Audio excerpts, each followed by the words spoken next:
Today let us see about the replication of coronaviruses. The coronaviruses are enveloped viruses and spherical. They measure about 125 nanometers and they have club-shaped spikes which are in the form of solar corona. So the name coronaviruses. The nucleocapsid is helical in nature and the RNA is a positive sense RNA. The genome is usually larger, that means of all the RNA viruses, the RNA of coronaviruses is a larger genome. The genome size is 31.7 kilobases and they have a unique replication strategy.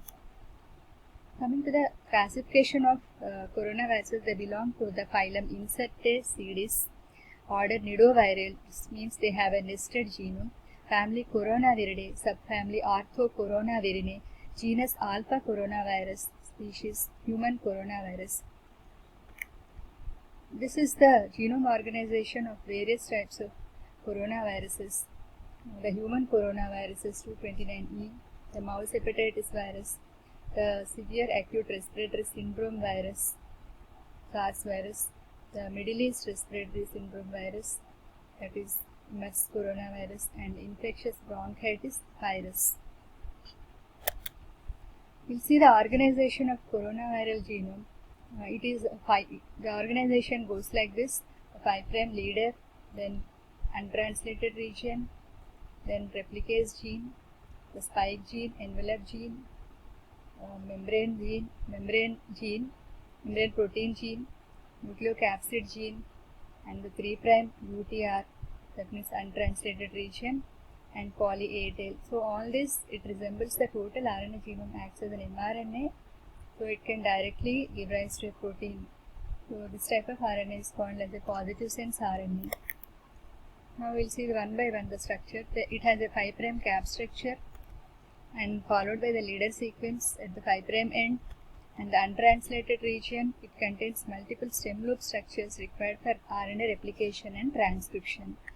Next is the replicase gene. It encodes the non-structural proteins required for replication and it occupies 2/3 of the genome and the size is about 20 kilobases. Next comes the structural genes, the spike protein gene, that is S gene, the envelope protein gene, that is the E gene, the membrane protein gene is the M gene, the nucleocapsid protein gene, that is the N gene. 3' untranslated region contains RNA structures required for replication and synthesis of viral RNA. The accessory genes are also there, which are interspersed within the structural genes at the 3' end of the genome. Some accessory proteins play an important role in viral pathogenesis. The structural and accessory proteins make up to 10 kilobases of the viral genome. Then there is a poly A tail at the 3' end. There are also transcriptional regulatory sequences which are present at the beginning of each structural or accessory gene. These are required for expression of each of these genes. Coming to the structural proteins, the spike protein or S protein is a glycoprotein, the membrane protein is M protein, the envelope protein, the nucleocapsid protein. The hemagglutination esterase protein is found in the beta coronaviruses. This is the structure of SARS coronavirus, where we can see all the structural proteins, the spike protein and the nucleoprotein and the membrane protein, also the envelope protein. Come to the spike protein. This is a glycoprotein. It is a homotrimer of about 150 kilodaltons and it gives rise to the shape of the spike. It is heavily N-linked glycosylated and this is required to gain access into the endoplasmic reticulum. So it utilizes an internal signal sequence to gain access to the endoplasmic reticulum. It is a class 1 fusion protein and it mediates attachment to the host receptor. This S protein is cleaved by a host cell purine-like protease into two separate polypeptides, S1 and S2. S1 is the larger one and it binds to the receptor domain of the S protein, receptor binding domain. S2 forms the stalk of the spike molecule. The membrane protein, M protein, this is a small 25 to 30 kilodaltons with 3 transmembrane domains. It gives shape to the virion. It has a small N-terminal glycosylated ectodomain and a much larger C-terminal endodomain that extends 6 to 8 nanometers into the viral particle, and it exists as a dimer. It has no signal sequence, but it binds to the nucleocapsid. The envelope or E protein. Here we can see the envelope protein. It is a 8 to 12 kilodalton and is found in small quantities within the virion. It is a transmembrane protein and has an N-terminal ectodomain and a C-terminal endodomain. It has an ion channel activity and facilitates assembly and release of the virions. The nucleocapsid protein or N protein. This comprises of an N-terminal domain and a C-terminal domain. Both the domains specifically bind to the viral RNA, and it is heavily phosphorylated. There are 2 specific substrates on RNA for N protein: the transcriptional regulatory sequences and the genome packaging signal, which binds to the C-terminal RNA binding domain. N protein also binds to non-structural protein 3. And this is a key component of the replicase complex, and it also binds to the N protein. All these protein interactions help in the replication, transcription and packaging of the virion. The hemagglutinin esterase is present in the beta coronaviruses. For example, this murine hepatitis virus. Here we can see the hemagglutinin esterase. This protein acts as a hemagglutinin and binds sialic acids on the surface of glycoproteins. Contains acetyl esterase activity. This is thought to enhance S protein mediated cell entry and virus spread through the mucosa. Coming to the replication cycle of the coronavirus, the first step is adsorption. The virion binds with its S protein to the host cell receptors, mainly peptidases. The next step is penetration. Here the S protein is cleaved by the host cathepsin, and the viral and cellular endosome membranes will fuse. In the uncoating, the virus releases its nucleocapsid into the cytoplasm. Now the disassembly of the nucleocapsid occurs and the genome is released. When the genome is released, the viral RNA is translated into replicase proteins, which form replication transcription complex. This complex gets associated with the double membrane vesicles in the cytoplasm. Then transcription and translation of the viral genome results in the production of the structural proteins. The structural proteins accumulate at the ergic, that is the endoplasmic reticulum Golgi intermediate complex, where the budding of new coronavirus occurs. The newly formed coronaviruses are transported through the secretory pathway and released from the cells via exocytosis. This is the replication cycle. Here we can see the attachment of the coronavirus to the host cell receptor and then entry of the virion by endocytosis. This is the fusion of the membranes of the host endosome and the viral envelope, and then disassembly where the genome is released and replication transcription complex is formed by translation of the replicase gene proteins, and then they bind to the double membrane vesicle, and then this is followed by the replication and transcription of the genome, resulting in the formation of structural proteins.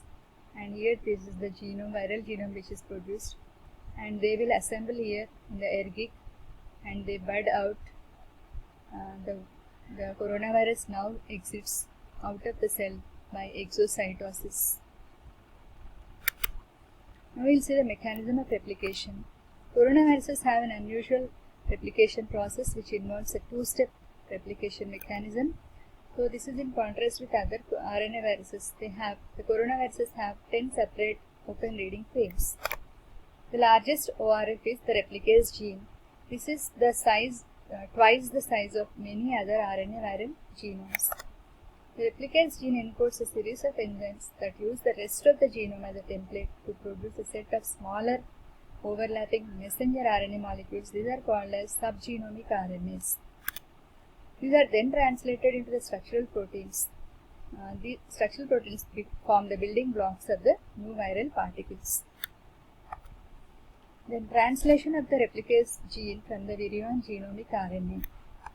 The replicase gene encodes two large ORFs, Rep1a and Rep1b. They express two co-terminal polyproteins, PP1a and PP1ab. For this, the virus utilizes a slippery sequence that is 5' UUUAAC3' and an RNA pseudoknot. The ribosome passes through this site and synthesizes the two polyproteins. The polyproteins PP1a and PP1ab code for the non-structural proteins 1 to 11 and 1 to 16 respectively. These polyproteins are subsequently cleaved into the individual non-structural proteins by coronaviral proteases from NSP3 and NSP5. The functions of non-structural proteins. NSP12 encodes the RNA-dependent RNA polymerase domain, whereas the NSP3 encodes the RNA helicase domain and the RNA 5' triphosphatase activity. NSP14 encodes the exoribonuclease involved in replication fidelity and N7 methyltransferase activity. NSP16 codes for 2'O methyltransferase activity. NSP1, NSP3 and 16 codes for blocking innate immune responses of the host. NSP14 and 15 code for ribonuclease activity. These are the specific markers for the nidovirales. Now coming to the synthesis of viral RNA. Many non-structural proteins assemble into replicase transcriptase complex. The complex is responsible for three steps: synthesis of genomic RNA, replication of RNA, transcription of subgenomic RNAs. So here this is the positive sense RNA of the virus. On this a complementary negative strand is synthesized, and the negative strand acts as a template for the synthesis of a positive sense genomic RNA and positive sense subgenomic RNAs. Synthesis of genomic RNA. The viral RNA synthesis produces genomic and subgenomic RNAs. Both genomic and subgenomic RNAs are produced through negative strand intermediates, as we have seen in the previous slide. The negative strand intermediates contain both polyuridylate and anti-leader sequences. The cis-acting elements, they help in replication. The 7 stem loop structures in the 5' UTR, a bulged stem loop, a pseudoknot, and a hypervariable region in the 3' UTR. The subgenomic RNAs. Subgenomic RNAs serve as mRNAs for the structural and accessory genes which reside downstream of the replicase polyproteins. All positive and subgenomic RNAs are 3' co-terminal with the full-length viral genome. This forms a set of nested RNAs, a distinctive property of the order nidovirales. ORFs located in the 3' terminal 1/3 of the genome encode structural and accessory proteins and are expressed from a set of 5' leader-containing subgenomic RNAs that are synthesized by a process called as discontinuous transcription. Here we can see the complete process of replication of coronavirus. The first step is the process begins with initiation of complementary RNA synthesis at the 3' end of the genome RNA strand. So this is the 3' end. The RNA synthesis complex with its newly synthesized complementary RNA dissociates from the genome strand and base pairs with the transcription regulatory sequences nearest to the 5' end of the genome strand. RNA synthesis continues to copy the leader sequence. See, here it is the transcription regulatory sequence. From here the genome will bind to the ERS and then it copies the leader sequence. The subgenomic complementary RNA is a template for the transcription of mRNAs. Now here the red line indicates leader sequence. Here it is the red line indicates leader sequence. It is of 70 to 100 nucleotides in length, and this is the complementary sequence to the leader sequence that is synthesized on the negative strand, and the green line indicates the positive sense coding strand mRNA, and the other is this red line indicates the complementary strand of the coding strand. And from this complementary negative strand again a positive strand is synthesized. Likewise for all the